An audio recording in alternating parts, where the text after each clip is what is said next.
Hi, my name is Jon Bruyn. I'm one of the plant doctors here in Moana Nursery, and yes, Ms. Bruyn, I'm standing by Big Bear here to show you some fall tasks to do in the gardening. So we'll start with the grasses.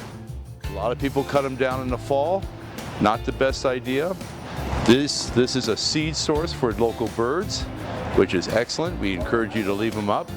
But for that cleaner look, a lot of people are cutting them down. The problem with cutting them down is it exposes the plant to the entire environment. There's no cover. So if you can, leave them up for the winter, cut them back in, say, around April 1st, and they'll grow back with vigor and just be very happy plants. And then we have, the sedums, beautiful flowers right now. Another excellent source of seeds for the birds and such. And it turns color, so just hold off on that. And when it turns brown, then you can take it off. And then we have the sunflowers. Now this one hasn't quite opened up, but it's going to be a huge source of seeds, even not for your kids, but for the birds. They're going to love that seed.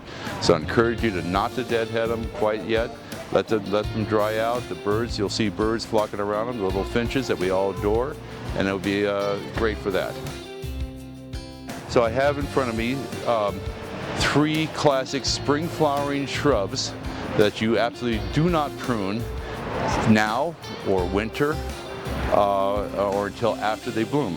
First one is the lilac. This is the flower head forming right now. It started forming in July. If you cut it, it will not flower. So it's best to wait on that.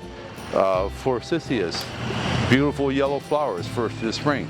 You trim it in the fall or winter, it's not going to flower. It's just going to grow. And that will cause you to prune again. So best on these 2 plants specifically not to prune in the fall or winter. Wait till after they flower. And then here's a flowering almond. It can be pruned minorly, but best to wait on that also. So again, wait till after they flower. If you don't prune and let it flower and go through a natural cycle, you'll create a nice healthy plant that will be less prone to disease and less prone to insects. And of course, think about watering this winter.